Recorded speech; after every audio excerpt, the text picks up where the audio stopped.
వంకాయలు కోసి ఆ చేతిలోనే పడితే చక్కగా అవుతున్నాడు. హిందువులు రేపు చేసిన వాళ్ళకి కనిపిస్తున్నారా ఫాల్తు నా కొడుక?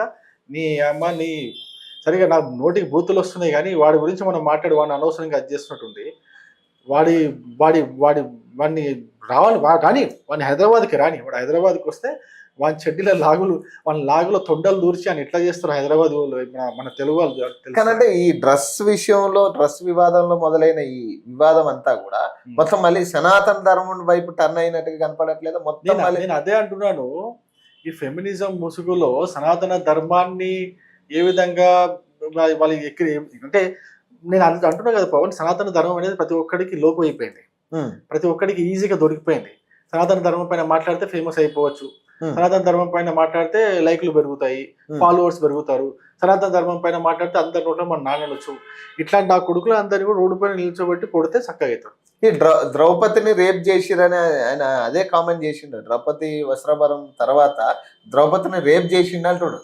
అవును, అంటే బేసిక్ గా అక్కడ రేప్ అనేది జరగలేదు కదా, దానికి ముందే కదా వాడికి. అదే అదే అంటున్నా, ఆ బచ్చగాడు వాడు వానికి తెలియని విషయాల గురించి మాట్లాడుతున్నాడు వాడు.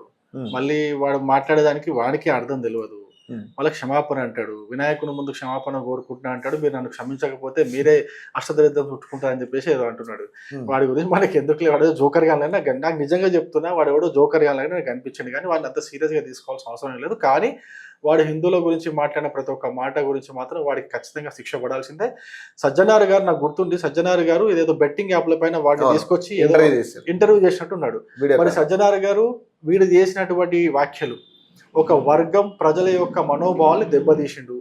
మరి వాడిపైన చట్టపరమైన చర్యలు వెంటనే తీసుకోవాలి. చట్టపరమైన చర్యలు తీసుకోకపోతే మాత్రం మేము మిమ్మల్ని ప్రశ్నించే అవకాశం మీరు మాకు ఇచ్చినట్టు ఉంటుంది. కాబట్టి వాడు ఏ దేశంలో ఉన్నా వాడిని పట్టుకొచ్చి ఇండియాకి తీసుకొచ్చి హైదరాబాద్లో వాడిపైన కేసు బుక్ చేసి వాడిని చట్టపరమైన చర్యలు వాడిపైన తీసుకోకపోతే మీ పైన కూడా మాకు అనేక రకాలైన అనుమానాలు కలుగుతాయి. ఒక వర్గం మనోభావాలు ఏ విధంగా దెబ్బతీసిండో అందరూ చూస్తూనే ఉన్నారు. వాడు ఎట్లాగో సోషల్ మీడియాలో రికార్డ్ చేసి పెట్టిందే ఉన్నది. దాన్ని మీరు సుమోటోగా కేసు బుక్ చేసి వాడిపైన చట్టపరమైన చర్యలు తీసుకోవాల్సిందిగా సజ్జనార్ గారిని కోరుతున్నాను. అదేవిధంగా రాష్ట్ర ముఖ్యమంత్రి కూడా దీనిపైన ఫోకస్ చేయాల్సిందిగా కోరుతున్నాను. ఇంతకు మించి ఒకవేళ ఇంకెవడైనా మాట్లాడితే, నా అన్వేష్ అనేవాడు ఏ విధంగా అయితే మాట్లాడిండో అంతకు మించి నెక్స్ట్ ఎవడైనా మాట్లాడితే మీరు వీడిపైన ఎటువంటి చర్యలు తీసుకోకపోవడం వల్లనే ఇంకెవడైనా మాట్లాడే అవకాశం కల్పించినట్టుగా మీ పైన కూడా కేసు బుక్ చేయాల్సిన అవకాశం వస్తుందని చెప్పేసి నేను ఈ పోలీస్ డిపార్ట్మెంట్ వాళ్ళని, అదేవిధంగా ముఖ్యమంత్రి గారిని కూడా